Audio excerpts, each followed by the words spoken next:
So good evening all. Welcome to our live webinar on the topic Australian PR and sponsorship. In today's session, നമ്മൾ discuss ചെയ്യാൻ പോകുന്ന കാര്യങ്ങൾ Australian PR pathways എന്തൊക്കെയാണ് 2026 അപ്ഡേറ്റ്സുകൾ, അതേപോലെ തന്നെ skilled migration options നമ്മൾ explain ചെയ്യുന്നുണ്ട്. പിന്നെ അതേപോലെ എംപ്ലോയർ സ്പോൺസർഡ് വിസ ഏതാണ്, അതിനുള്ള എലിജിബിലിറ്റി പോയിന്റ്സ് കാൽക്കുലേഷൻ, പിന്നെ ഓക്യുപ്പേഷൻ ലിസ്റ്റിനെ കുറിച്ച് പറയുന്നുണ്ട്, പിന്നെ പ്രോസസ്സിംഗ് ടൈമും കോസ്റ്റും, പിന്നെ എന്തൊക്കെയാണ് കോമൺ മിസ്റ്റേക്സ് നമ്മൾ അവോയ്ഡ് ചെയ്യേണ്ടത്. ഇത്രയും കാര്യങ്ങളാണ് നമ്മൾ ഇന്നത്തെ നമ്മൾ ഡിസ്കസ് ചെയ്യുന്നത്. ഫസ്റ്റ് ഓഫ് ഓൾ നമ്മൾ നോക്കുന്നത് എന്താണ് Australian PR. So Australian PR എന്ന് പറയുന്നത് നമുക്കൊരു ലീഗൽ റൈറ്റ് ആണ്. ലിവ് ചെയ്യാനും വർക്ക് ചെയ്യാനും അതേപോലെ തന്നെ സ്റ്റഡി ചെയ്യാനും ലീഗൽ റൈറ്റ് ആണ്. മൈക്ക് ആരുടെ ഓണാണെന്ന് മ്യൂട്ട് ചെയ്യാം.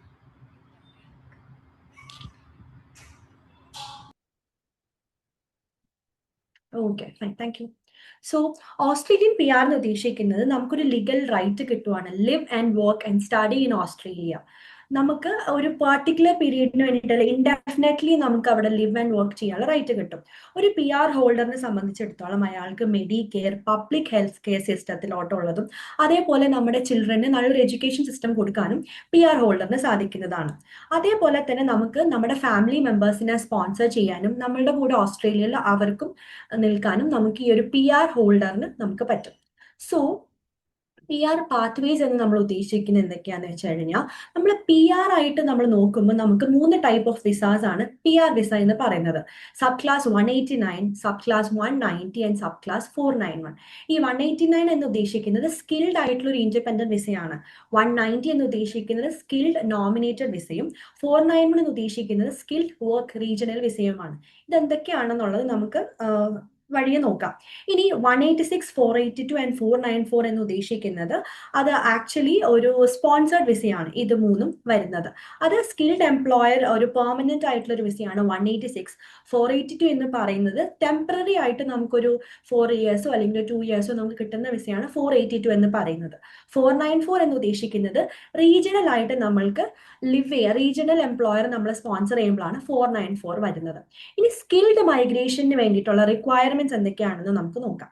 സോ ആദ്യം തന്നെ നമ്മളുടെ ഏജ്, നമ്മളിപ്പം ഈ ഞാൻ നേരത്തെ പറഞ്ഞ 189, 190, 491 ആ കാറ്റഗറിയിലോട്ടൊക്കെയാണ് നമ്മൾ അപ്ലൈ ചെയ്യുമ്പം നമ്മൾ എപ്പോഴും നമ്മുടെ ഏജ് 45 ഇയേഴ്സിനെ കാട്ടി താഴ്ന്നതായിരിക്കണം. അപ്പൊ നമ്മളുടെ ഒരു ഏജ് ഒരു ലോവർ ഒരു ഏജിൽ നിൽക്കുന്ന ഒരാളാണെങ്കിൽ അയാൾക്ക് ആയിരിക്കും ഏറ്റവും കൂടുതൽ ഹയർ പോയിന്റ്സ് വരുന്നത്. ഞാൻ പോയിന്റ് കാൽക്കുലേഷൻ എങ്ങനെയാണെന്ന് നിങ്ങൾക്ക് കാണിച്ചു തരാം. ആഫ്റ്റർ ദിസ് സെഗ്മെന്റ് ഞാൻ കാണിച്ചു തരാം. സോ അതേപോലെ തന്നെ ഇംഗ്ലീഷ് ലാംഗ്വേജ് പ്രൊഫഷൻസി നമുക്ക് വേണം. ഇംഗ്ലീഷ് ലാംഗ്വേജ് അബിലിറ്റി എന്ന് ഉദ്ദേശിക്കുന്നത് നമ്മുടെ IELTS, PTA പോലത്തുള്ള ഇംഗ്ലീഷ് കോഴ്സസ് നിങ്ങൾ എടുക്കാനാണ്. അതിൽ നിങ്ങൾക്ക് ഒരു ഹയർ സ്കോർ, അതായത് സുപ്പീരിയർ സ്കോർ കിട്ടുവാണെങ്കിൽ നിങ്ങൾക്ക് 20 പോയിന്റ്സ് വരെ അവിടെ കിട്ടും. ഇനിയിപ്പോൾ നിങ്ങൾ ജസ്റ്റ് ഒരു കോമ്പിറ്റന്റ് ആണ് നിങ്ങളുടെ ഇംഗ്ലീഷ് എങ്കിൽ നിങ്ങൾക്ക് പോയിന്റ്സ് ഒന്നും ലഭിക്കില്ല. പക്ഷേ അറ്റ്ലീസ്റ്റ് നിങ്ങളൊരു കോമ്പിറ്റൻസ് സ്കോർ ഉണ്ടെങ്കിലാണ് നിങ്ങൾക്ക് എന്ത് ചെയ്യാൻ പറ്റുള്ളൂ, ഈ ഒരു ആപ്ലിക്കേഷന് നിങ്ങൾക്ക് ഫയൽ ചെയ്യാനായിട്ട് പറ്റുള്ളൂ. പിന്നെ ഉള്ളൊരു റിക്വയർമെന്റ് എന്ന് പറയുന്നത് സ്കിൽ അസസ്മെന്റ് ആണ്. ഇപ്പം ഫോർ എക്സാമ്പിൾ നമ്മൾ ഒരു പേഴ്സൺ ആണ്, നമുക്ക് ഓസ്ട്രേലിയയിലോട്ട് പോകണമെങ്കിൽ നമ്മൾ ആദ്യം ചെയ്യേണ്ട ഒരു കടമ്പടിയാണ് സ്കിൽ അസസ്മെന്റ് എടുക്കുക എന്നുള്ളത്. ഈ സ്കിൽ അസസ്മെന്റ് എന്ന് പറയുന്നത് ഓരോന്നും ഓരോ അതോറിറ്റിയാണ് വരുന്നത്. ഇപ്പൊ നമ്മളൊരു എഞ്ചിനീയർ ആണെങ്കിൽ എഞ്ചിനീയേഴ്സ് ഓസ്ട്രേലിയയുടെ സ്കിൽ അസസ്മെന്റ് ആണ് നമ്മൾ എടുക്കേണ്ടത്. ഫോർ എക്സാമ്പിൾ ഞാനിപ്പോൾ ഒരു സിവിൽ എഞ്ചിനീയർ ആണെങ്കിൽ ഞാൻ വൺസ് അത് പഠിച്ചു കഴിഞ്ഞ ശേഷം തന്നെ എനിക്ക് വിത്തൗട്ട് എനി എക്സ്പീരിയൻസ് എനിക്ക് ഈ അതോറിറ്റിയിൽ നമുക്ക് സ്കിൽ അസസ്മെന്റ് എൻ്റെ വാലിഡിറ്റി എടുക്കാൻ പറ്റും. പക്ഷെ പ്രൊവൈഡഡ് എനിക്ക് ഒരു ഇംഗ്ലീഷ് എക്സാം ടെസ്റ്റ് ഞാൻ എഴുതി പാസ്സാവുകയും വേണം. സോ ഞാൻ വൺസ് എനിക്കൊരു ഇംഗ്ലീഷിൽ ഒരു കോമ്പറ്റൻസ് സ്കോർ ഉണ്ട്, ഞാൻ എനിക്ക് സിവിൽ എഞ്ചിനീയറിന്റെ ഡോക്യുമെന്റ്സും കാര്യങ്ങളൊക്കെ ഉണ്ടെങ്കിൽ CDR പാത്വേ എന്ന് പറയും. ആ പാത്വേയിലൂടെ എനിക്ക് സ്കിൽ അസസ്മെന്റ് സബ്മിറ്റ് ചെയ്താൽ ഒരു വിത്തിൻ ഒരു 3 മന്ത്സിനുള്ളിൽ എനിക്ക് അതിന്റെ ഔട്ട്കം കിട്ടും. ഓക്കെ, ഔട്ട്കം കിട്ടുമ്പോൾ നമുക്ക് നമുക്ക് വിത്ത് ക്വാളിഫിക്കേഷൻ, ഈ ഒരു എഞ്ചിനീയറിന്റെ കാര്യം ഞാൻ പറയുന്നത്, വിത്ത് ക്വാളിഫിക്കേഷൻ നമുക്ക് ചെയ്യാം. അതേപോലെ നമുക്ക് എക്സ്പീരിയൻസ് ആഡ് ചെയ്യണമെങ്കിൽ ആഡ് ചെയ്തിട്ട് ചെയ്യാം, ആഡ് ചെയ്യാതെയും ചെയ്യാം. അത് എഞ്ചിനീയറിന്റെ കാര്യം ഞാൻ പറയുന്നത്. ഇനി ഫോർ എക്സാമ്പിൾ ഞാനിപ്പോൾ ഒരു HR ആണ്, ഞാൻ MBA ഇൻ HRing ചെയ്ത ഒരാളാണെങ്കിൽ എനിക്ക് മിനിമം ഒരു 1 to 3 years ഓഫ് എക്സ്പീരിയൻസ് ഞാൻ അതിൽ കാണിക്കേണ്ടതായിട്ട് വരും. എന്നാലാണ് എനിക്ക് ആ ഒരു അതോറിറ്റിയിൽ, വെറ്റാസിസ് എന്ന് പറഞ്ഞ അതോറിറ്റി ആണ്, ഒരു 1.5 മാസം കൊണ്ട് നമുക്ക് ഔട്ട്കം കിട്ടും. പക്ഷേ ഇംഗ്ലീഷ് റിക്വയർമെന്റ് ഒന്നും അതോറിറ്റിക്ക് വരുന്നില്ല. പക്ഷേ നമുക്ക് വൺസ് ഞാൻ ആ ഇംഗ്ലീഷും കൂടി പിന്നെ എനിക്ക് ഇത്രയും ഇയേഴ്സ് ഓഫ് എക്സ്പീരിയൻസ് ഉണ്ട്, എനിക്ക് ക്വാളിഫിക്കേഷൻ റിലേറ്റഡ് ഉണ്ടെങ്കിൽ എനിക്ക് അങ്ങനെ എൻ്റെ സ്കിൽ അസസ്മെന്റ് ചെയ്യാം. അപ്പൊ അവിടെ ഈ നമ്മുടെ ഓസ്ട്രേലിയൻ സ്റ്റാൻഡേർഡ്സിൽ നമ്മുടെ ക്വാളിഫിക്കേഷനും നമ്മുടെ എക്സ്പീരിയൻസും നമ്മൾ അവിടെ ചെക്ക് ചെയ്യുകയാണ്, അവർ അതോറിറ്റി ചെക്ക് ചെയ്യുകയാണ്. അതാണ് നമ്മുടെ ആദ്യത്തെ ഫസ്റ്റ് സ്റ്റെപ്പ് വരുന്നത്. ഇനി സെക്കൻഡ് സ്റ്റെപ്പ് എന്ന് പറയുന്നത്, വൺസ് നമ്മൾ ഈ സ്കിൽ അസസ്മെന്റിന് നമ്മൾ ചെയ്യുന്നതിന് മുന്നേ നമ്മളിപ്പം നോമിനേറ്റഡ് ഓക്യുപ്പേഷൻ എന്നാണ് അതിനെ പറയുന്നത്. അപ്പൊ നമ്മുടെ നോമിനേറ്റഡ് ഓക്യുപ്പേഷൻ ഈ ലിസ്റ്റിൽ ഉണ്ടോ എന്ന് നോക്കണം. നമ്മളുടെ ഓസ്ട്രേലിയ സ്റ്റാൻഡേർഡ്സ് അനുസരിച്ച് STSO അല്ലെങ്കിൽ ഷോർട്ട് ടേം സ്കിൽഡ് ഓക്യുപ്പേഷൻ ലിസ്റ്റും അതേപോലെ റീജിയണൽ ഓക്യുപ്പേഷൻ ലിസ്റ്റ് ഉണ്ട്. പിന്നെ medium and long term strategic skill list ഉണ്ട്. അപ്പൊ ആ ലിസ്റ്റിലൊക്കെ നമ്മുടെ ഓക്യുപ്പേഷൻ ഉണ്ടോ എന്ന് നമ്മൾ ആദ്യം തന്നെ ചെക്ക് ചെയ്യണം. ഫോർ എക്സാമ്പിൾ ഞാനൊരു HR ആണെങ്കിൽ HR അഡ്വൈസർ ആണ് ഞാൻ. ഈ HR അഡ്വൈസർ എന്നുള്ളത് ഈ ലിസ്റ്റിൽ ഉണ്ടോ എന്ന് നമ്മൾ നോക്കണം. അതേപോലെ ഉണ്ടെങ്കിൽ മാത്രമാണ് നമുക്ക് എന്ത് ചെയ്യാൻ പറ്റുള്ളൂ, നമുക്ക് ഈ സെക്കൻഡ് സ്റ്റെപ്പ്, ഈ സ്കിൽ അസസ്മെന്റ് കഴിഞ്ഞു കഴിഞ്ഞാൽ അടുത്ത സ്റ്റെപ്പ് എന്ന് പറയുന്നത് EOI ഫയലിംഗ് ആണ്. അപ്പൊ നമുക്കൊരു EOI ഫയൽ ചെയ്യണമെങ്കിൽ നമുക്ക് ഈ വാലിഡ് ആയിട്ടുള്ള ഒരു സ്കിൽ അസസ്മെന്റ് ഔട്ട്കം നമുക്ക് വേണം. സോ വൺസ് നമുക്ക് ആ ഔട്ട്കം ഉണ്ടെങ്കിൽ നമുക്ക് EOI ഫയൽ ചെയ്യുമ്പോൾ നമ്മൾ ഈ ഓക്യുപ്പേഷൻ ലിസ്റ്റിൽ ഉണ്ടോ എന്ന് ചെക്ക് ചെയ്യണം. കുറെ പേർക്ക് വരുന്ന മിസ്റ്റേക്ക് എന്ന് വെച്ച് കഴിഞ്ഞാൽ ഇവരൊക്കെ സ്വന്തമായി ചെയ്യും, ഈ ലിസ്റ്റിൽ ഉണ്ടോ ഇല്ലയോ നോക്കാതെ ചെയ്യും. അപ്പോൾ നോക്കാതെ ചെയ്യുമ്പോൾ നമുക്ക് ഔട്ട്കം പോസിറ്റീവ് കിട്ടും. പക്ഷേ ഈ ലിസ്റ്റിൽ ഇല്ലാത്തൊരു ഓക്യുപ്പേഷൻ ആണെങ്കിൽ നമുക്ക് EOI ഫയൽ ചെയ്യാനായിട്ട് പറ്റില്ല. അതേപോലെ ഞാൻ നേരത്തെ പറഞ്ഞ പോലെ 189, 190, 491 ഈ ലിസ്റ്റിൽസ് ഒക്കെ ചില ഓക്യുപ്പേഷൻസ് ഒന്നും 189 ലിസ്റ്റിൽ ഉള്ളതല്ല. അപ്പൊ നമ്മളുടെ മാച്ചിങ് ആയിട്ടുള്ള ഓക്യുപ്പേഷൻ 189 ലിസ്റ്റിൽ ഉണ്ടോ എന്ന് നമ്മൾ ചെക്ക് ചെയ്യാൻ വേണം. പിന്നെ ഞാൻ നേരത്തെ പറഞ്ഞല്ലോ, നമുക്ക് പോയിന്റ്സ് ആവശ്യമാണ്. നമുക്ക് ഏജിന് ഒരു പോയിന്റ്സ് ഉണ്ട്, അതേപോലെ നമ്മുടെ ഇംഗ്ലീഷ് ലാംഗ്വേജിന് ഒരു പോയിന്റ്സ് ഉണ്ടെന്നൊക്കെ.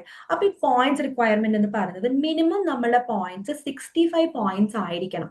എന്നാൽ മാത്രമാണ് നമ്മൾക്ക് ഈ ഒരു ഇതിലോട്ട്, ഈ EOI പൂളിലോട്ട് നമ്മൾക്ക് കയറാൻ പറ്റുള്ളൂ. അപ്പൊ ഫസ്റ്റ് സ്റ്റെപ്പ് എന്ന് പറയുന്നത് സ്കിൽ അസസ്മെന്റ് ആണ്. നമ്മളുടെ ക്വാളിഫിക്കേഷനും നമ്മുടെ എക്സ്പീരിയൻസും വെച്ചിട്ട് നമ്മൾ സ്കിൽ അസസ് ചെയ്തെടുക്കുവാണ്. വൺസ് നമുക്കത് പോസിറ്റീവ് ആയി കഴിഞ്ഞു കഴിഞ്ഞാൽ നമുക്ക് ഒന്നുകിൽ ആ പാരലലി ആ പീരീഡ് തന്നെ നമുക്ക് നമ്മുടെ പോയിന്റ്സ് കാൽക്കുലേറ്റ് ചെയ്യാനായിട്ട് പറ്റും. മിനിമം 65 പോയിന്റ് നിങ്ങൾക്ക് ഉണ്ടെങ്കിൽ നിങ്ങൾക്ക് എന്ത് ചെയ്യാൻ പറ്റും, EOI ഫയൽ ചെയ്യാനായിട്ട് പറ്റും.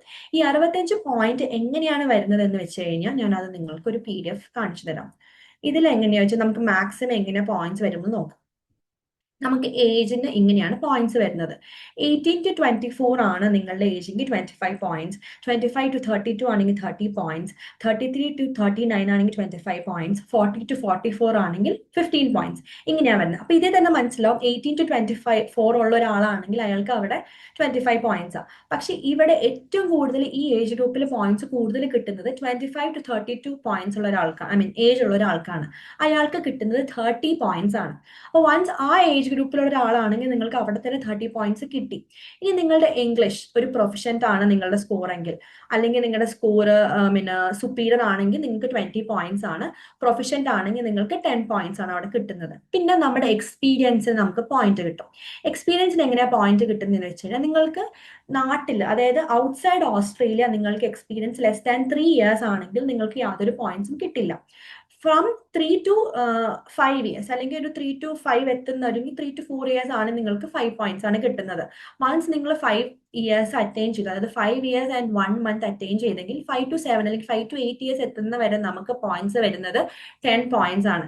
വൺസ് നിങ്ങൾ 8 ഇയേഴ്സ് പ്ലസ് ആയി, 8 ഇയേഴ്സ് ആൻഡ് 1 monthലോട്ട് നിങ്ങൾ പോയി കഴിഞ്ഞു കഴിഞ്ഞാൽ നിങ്ങൾക്ക് 15 പോയിന്റ്സ് കിട്ടും. ഈ പോയിന്റ്സ് നോക്കുന്നത് എങ്ങനെയാണെന്ന് വെച്ച് കഴിഞ്ഞാൽ ലാസ്റ്റ് 10 ഇയേഴ്സ് ആണ് നമ്മൾ കൗണ്ട് ചെയ്യുള്ളൂ. ഫോർ എക്സാമ്പിൾ നമ്മളിപ്പം 2026 ആണെങ്കിൽ നിങ്ങൾ 2016 ജാൻ വരെയുള്ള ആ 10 ഇയേഴ്സ് പീരീഡിലുള്ള പോയിന്റ്സ് ആയിരിക്കും നിങ്ങളുടെ കൺസിഡർ ചെയ്യുന്നത്. ഫൈൻ. ഇനി നിങ്ങൾക്ക് ഓസ്ട്രേലിയയിലാണ് നിങ്ങൾക്ക് എക്സ്പീരിയൻസ് ഉള്ളത്, നിങ്ങൾ ഓസ്ട്രേലിയയിൽ ഓൺഷോർ ആയിട്ടുള്ള ഒരു ആപ്ലിക്കന്റ് അല്ലെങ്കിൽ നിങ്ങൾ ഓൺഷോർ നിന്നോണ്ടിട്ട് അപ്ലൈ ചെയ്യുമ്പം നിങ്ങൾക്ക് 1 ഇയർ ഓഫ് എക്സ്പീരിയൻസ്, അതായത് ലെസ് ദാൻ 1 ഇയർ ആണെങ്കിൽ നിങ്ങൾക്ക് പോയിന്റ്സ് ഒന്നും കിട്ടില്ല. 1 to 3 years ആണെങ്കിൽ നിങ്ങൾക്ക് അവിടെ 5 പോയിന്റ്സ് കിട്ടി. 3 to 5 years ആണെങ്കിൽ 10 പോയിന്റ്സും, 5 to 8 years ആണെങ്കിൽ 15 പോയിന്റ്സും, പിന്നെ 8 years ക്രോസ് ചെയ്ത് 20 പോയിന്റ്സും നിങ്ങൾക്ക് കിട്ടും. അപ്പൊ ഇതിൽ തന്നെ നിങ്ങൾക്ക് മനസ്സിലാവും നമ്മുടെ ഓസ്ട്രേലിയൻ എക്സ്പീരിയൻസും ഇന്ത്യൻ എക്സ്പീരിയൻസും തമ്മിലുള്ള ഡിഫറൻസ് നല്ല രീതിയിൽ നമ്മുടെ എക്സ്പീരിയൻസ് മാറ്റർ ആവുന്നുണ്ട് അങ്ങനത്തെ കേസസിൽ. പിന്നെ നമ്മൾ നടത്തുന്നത് നമ്മുടെ എഡ്യൂക്കേഷൻ ക്വാളിഫിക്കേഷൻ്റെ ആണ് അടുത്തൊരു പോയിന്റ് മാർക്കേഷൻ വരുന്നത്. എഡ്യൂക്കേഷൻ ക്വാളിഫിക്കേഷൻ നിങ്ങൾക്ക് ഇപ്പം ഒരു ഡോക്ടറേറ്റ് ഡിഗ്രി ഉള്ള ഒരാളാണെങ്കിൽ നിങ്ങൾക്ക് 20 പോയിന്റ്സ് ആണ് കിട്ടുന്നത്. മറിച്ച് നിങ്ങൾക്ക് ബാച്ചിലേഴ്സോ അല്ലെങ്കിൽ മാസ്റ്റേഴ്സോ ആണെങ്കിൽ 15 പോയിന്റ്സ് ആയിരിക്കും. നിങ്ങൾക്ക് ഒരു ഡിപ്ലോമ അല്ലെങ്കിൽ ഒരു trade related qualification within the standards of Australian ആണെങ്കിൽ നിങ്ങൾക്ക് കിട്ടുന്നത് ഒരു 10 പോയിന്റ്സ് ആണ്. അതേപോലെ നിങ്ങൾക്ക് ഇനിയിപ്പം നിങ്ങൾക്കൊരു പാർട്ട്ണർ ഉണ്ട്. ഇപ്പം ഫോർ എക്സാമ്പിൾ ഇത്രയും പോയിന്റ്സ് നിങ്ങൾക്ക് ഒരു 70 പോയിന്റ്സ് ആണെന്ന് വിചാരിക്കും. നിങ്ങളൊരു സിംഗിൾ ആയിട്ടൊരു ആപ്ലിക്കന്റ് ആണെങ്കിൽ നിങ്ങൾക്ക് 10 പോയിന്റ്സ് ആണ് അവിടെ കിട്ടുന്നത്. വൺസ് നിങ്ങൾ മാരി ചെയ്ത് കഴിഞ്ഞാൽ നിങ്ങളുടെ 10 പോയിന്റ്സ് അവിടെ പോവും. അത് നിങ്ങളുടെ പാർട്ട്ണറിന്റെ റെസ്പോൺസിബിലിറ്റി ആണ് നിങ്ങളുടെ 10 പോയിന്റ്സ് കൊണ്ടുവരിക എന്നുള്ളത്. 2 വേയിലാണ് പാർട്ട്ണർ പോയിന്റ്സ് കൊണ്ടുവരേണ്ടത്. 5 points ഫോർ പുള്ളിക്കാരത്തിയോ പുള്ളിക്കാരനോ ആരോ വെച്ച് കഴിഞ്ഞാൽ ആള് ഇംഗ്ലീഷ് എടുത്തു കഴിഞ്ഞാൽ ജസ്റ്റ് ഒരു കോമ്പിറ്റന്റ് ആയിട്ടുള്ള ഒരു സ്കോർ എടുത്താൽ അവിടെ ഒരു 5 പോയിന്റ്സ് കിട്ടും. നിങ്ങൾക്ക് കോമ്പിറ്റന്റ് ആയിട്ടുള്ള ഒരു സ്കോർ നിങ്ങളുടെ പ്രൈമറി ആപ്ലിക്കന്റ് എടുക്കുകയാണെങ്കിൽ അയാൾക്ക് പോയിന്റ്സ് ഒന്നും കിട്ടില്ല. പക്ഷെ നിങ്ങളുടെ പാർട്ട്ണർ ജസ്റ്റ് ഒരു കോമ്പിറ്റന്റ് സ്കോർ എടുത്താൽ അവിടെ 5 പോയിന്റ്സ് കിട്ടി. പിന്നെ വാലിഡ് ആയിട്ടുള്ള അതോറിറ്റിയിൽ ഒരു സ്കിൽ അസസ്മെന്റ് എടുക്കുക. നമ്മളിപ്പോ ഒരു എഞ്ചിനീയർ ആണ്, IT കാരാണ്, ആരെന്ന് വെച്ച് കഴിഞ്ഞാൽ അവരുടെ എഞ്ചിനീയർ ആണെങ്കിൽ എഞ്ചിനീയേഴ്സ് ഓസ്ട്രേലിയ, IT ആണെങ്കിൽ ACS, ഏത് അതോറിറ്റിയാ വരുന്നത് അതിലൊരു വാലിഡ് ആയിട്ടുള്ള ഒരു സ്കിൽ അസസ്മെന്റ് എടുത്തു കഴിഞ്ഞാൽ വേറൊരു 5 പോയിന്റ്സ് കിട്ടും. ഈ പാർട്ട്ണർ സ്കിൽ അസസ്മെന്റ് എടുക്കുമ്പോൾ ഒരു ഉപകാരം എന്താണെന്ന് വെച്ച് കഴിഞ്ഞാൽ ഈ ലിസ്റ്റിൽ വരുന്ന, അതായത് ഇപ്പൊ ഞാൻ പറഞ്ഞ പോലെ നേരത്തെ പറഞ്ഞ പോലത്തെ ലിസ്റ്റ് ഓസ്ട്രേലിയൻ ലിസ്റ്റിൽ ഉള്ളതാണെങ്കിൽ പാർട്ട്ണറിനും ഇൻഡിവിജ്വൽ ഒരു ആപ്ലിക്കേഷൻ ഇടാം. നിങ്ങൾക്ക് അങ്ങോട്ടും ഇങ്ങോട്ടും സപ്പോർട്ട് ചെയ്യാം. പാർട്ട്ണർ ഇൻഡിവിജ്വൽ ആപ്ലിക്കേഷൻ ഇട്ടു, പാർട്ട്ണറിന് നിങ്ങളുടെ സ്കിൽ അസസ്മെന്റ് നിങ്ങളുടെ EYയുടെ പോയിന്റ്സ് അവിടെ വരും, അതേപോലെ നിങ്ങൾക്കും അങ്ങനെ വരും. അപ്പൊ 2 ആപ്ലിക്കേഷൻസ് നിങ്ങൾക്ക് അറ്റ് എ ടൈം കിട്ടും. ഇതിൽ ഏതാണോ പൂളിൽ ഇൻവൈറ്റഡ് ആവുന്നത് ഇതിൽ ആരാണെങ്കിലും നിങ്ങൾക്ക് ഡിപ്പെൻഡന്റ് ആയിട്ട് പോവാനായിട്ട് പറ്റും. അപ്പൊ 2ആണെങ്കിലും നിങ്ങൾക്ക് തന്നെയാണ് അത് യൂസ്ഫുൾ ആയിട്ട് വരുന്നത്. ഇങ്ങനെയാണ് ഈ ഓസ്ട്രേലിയൻ സിസ്റ്റത്തിന്റെ പോയിന്റ്സ് റിക്വയർമെന്റ് അല്ലെങ്കിൽ പോയിന്റ്സ് കാൽക്കുലേഷൻ വരുന്നത്. ഇനി ഓരോ വിസയും ഏതാന്ന് നോക്കാം. ജനറൽ സ്കിൽഡ് മൈഗ്രേഷൻ വിസാസ് ആണ് ഞാൻ ഈ പറയുന്ന ഈ ഒരു പറഞ്ഞതിന്റെയാണ് ഞാൻ ഈ പോയിന്റ്സ് കാൽക്കുലേഷനും പറഞ്ഞത്.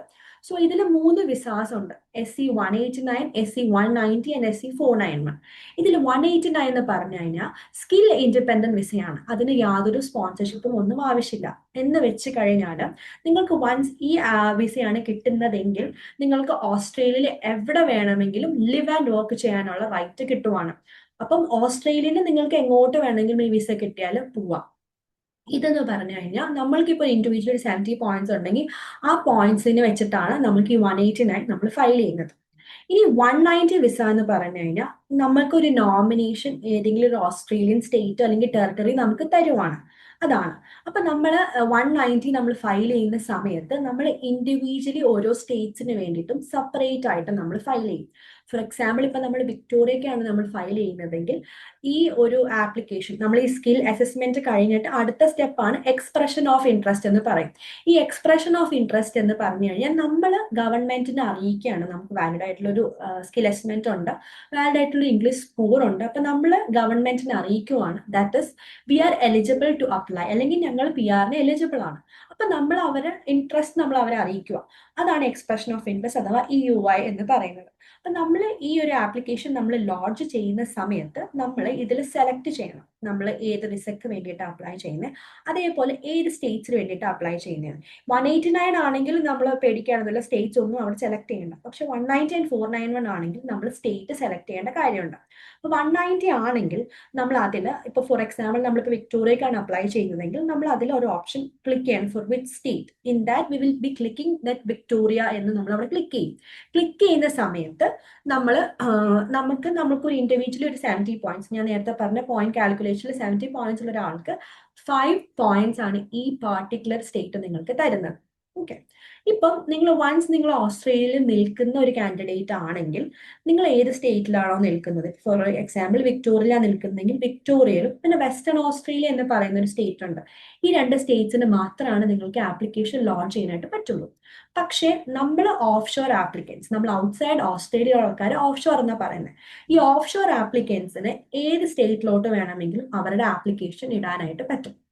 അതായത് ഇപ്പൊ വിക്ടോറിയ ഇടാം, ന്യൂ സൗത്ത് വെയിൽസ് ഇടാം, വെസ്റ്റേൺ ഓസ്ട്രേലിയ ഇടാം, സൗത്ത് ഓസ്ട്രേലിയ ഇടാം, ഏത് സ്റ്റേറ്റിലോട്ട് നിങ്ങൾക്ക് ഇടാൻ പറ്റും, പ്രൊവൈഡഡ് അവരുടെ ഓരോ സ്റ്റേറ്റ്സിന്റെയും റൂൾസ് ആൻഡ് റെഗുലേഷൻസ് നിങ്ങൾ ഫോളോ ചെയ്യുന്നുണ്ടോ എന്ന് നോക്കണം. അങ്ങനെ ഉണ്ടെങ്കിൽ നിങ്ങൾക്ക് 190 അല്ലെങ്കിൽ 491 ഇടാനായിട്ട് പറ്റും. അപ്പൊ അതെങ്ങനെയാന്ന് ഞാൻ പറയാം. 491 എക്സ്പ്ലെയിൻ ചെയ്തിട്ട് അത് ഞാൻ പറയാം. അപ്പം അടുത്ത വിസയാണ് 491 വിസ. ഈ 491 വിസ എന്ന് പറയുന്നത് നമ്മുടെ ആ ഒരു പാർട്ടിക്കുലർ സ്റ്റേറ്റ്, ഇപ്പൊ നമ്മൾ വിക്ടോറിയ കൺസിഡർ ചെയ്ത പോലെ വിക്ടോറിയയിൽ ഒരു റീജിയണൽ ഏരിയ ഉണ്ടാവും. റീജിയണൽ എന്ന് പറയുന്നത് ഭയങ്കരമായിട്ട് നമ്മുടെ ഇവിടത്തെ ഒന്നും കൺസിഡർ ചെയ്യുന്ന പോലെ ഭയങ്കര ഒരു ഔട്ട്സ്കേർട്ട് ഏരിയ അല്ല അവിടുത്തെ റീജിയണൽ ഏരിയ, അത്യാവശ്യം ഡെവലപ്ഡ് ഏരിയ തന്നെയാണ്. പക്ഷെ കമ്പയറിംഗ് ടു അവരുടെ സ്റ്റേറ്റ് അത് കുറച്ച് റീജിയണൽ ആണ്. അപ്പൊ ആ റീജിയണൽ ഏരിയയിലോട്ട് ആളെ കുറച്ചും കൂടി അക്യുമുലേറ്റ് ചെയ്യാൻ വേണ്ടിയിട്ടാണ് അവർ ഈ ഒരു വിസ കൊണ്ടുവന്നിരിക്കുന്നത്. അപ്പൊ അവിടെ നിങ്ങൾ മിനിമം ഈ വിസ നിങ്ങൾക്ക് ഗ്രാന്റ് ആവുകയാണെങ്കിൽ നിങ്ങൾ മിനിമം 3 ഇയേഴ്സ് എങ്കിലും അവിടെ ലിവ് ആൻഡ് വർക്ക് ചെയ്യണം, അവരെ സെർവ് ചെയ്യണം. അപ്പൊ അങ്ങനെ നമുക്ക് ഒരു ഇൻഡിവിജ്വൽ ഒരു 70 പോയിന്റ്സ് ഉള്ള ഒരാൾക്ക് പ്ലസ് 15 പോയിന്റ്സ് ആണ് ഈ 491 വേണ്ടിയിട്ട് റീജിയണൽ ഗവൺമെന്റ് കൊടുക്കുന്നത്. അപ്പൊ നിങ്ങളുടെ പോയിന്റ്സ് ഒരു 70 ഇൻഡിവിജ്വൽ സ്കോറുള്ള ഒരാൾക്ക് 15 പോയിന്റ് കൂടുമ്പോൾ 85 പോയിന്റ്സ് എന്നുള്ള ഒരു ബൂസ്റ്റഡ് പോയിന്റിലോട്ട് അവരുടെ പോയിന്റ് മാറിക്കഴിയും.